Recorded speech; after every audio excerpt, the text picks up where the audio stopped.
what do we know in general? We know that similarity is the biggest source of liking and attraction that psychology has ever documented, okay? We like people who like us. Birds of a feather flock together is true. Opposites attract has no empirical support whatsoever. So the advantage that we have when we're negotiating with somebody who is demographically similar to us is that they are similar to us. But it's also true that the similarity doesn't have to be relevant to the conversation to work, and just because it should be obvious to everybody doesn't necessarily mean that it's salient. So when we negotiate, if there are things that unite us, it is always a good idea to draw those things out. He said, if you are a golfer and you ever see a hole-in-one trophy, you know two things absolutely have to be true. There has to be a heck of a story behind the trophy, behind the hole-in-one, and the guy behind the desk is dying to tell you what it is.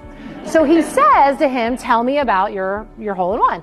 And they exchange stories. So this story ends in such a cliched way. Let's say they set aside an hour for the meeting. These two guys spend the first 55 minutes talking about golf. By that point, they're friends, okay? So whatever problem and fight they were about to have at the 0-minute mark has now gone away at the 55-minute mark. And they're like, oh, we got 5 minutes. How are we going to solve this? They come up with some resolution and they're on their way. Now, I love that story. And the reason I love that story is not to tell you to talk about golf, okay? And it's not to say that everything is going to end that easily for you. But what was important about that story was that he had a strategy of always going in to try to figure out what unites us. And if something unites us, I'm going to highlight that thing. It does not matter that that has nothing to do with the conversation at hand, because as soon as you realize that you are like me in some way, we are going to get along a little bit better, and that is going to advantage us. And so the fact that you are demographically similar to a woman, I think, does give us a starting point to talk about all kinds of things that make us similar that would be harder to talk about if we were talking about a man. And I would say do that.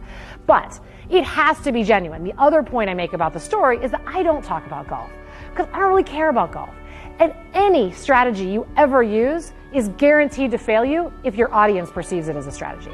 So it has to come from a real place, but there's all kinds of things that unite us. So that's one of the things I would say from a research perspective, says, let's think about, don't assume that they're obvious. Like, of course you know that we come from the same group, or we went to the same school, or we did those things. Talk about those things, because when those things are salient, they help quite a bit.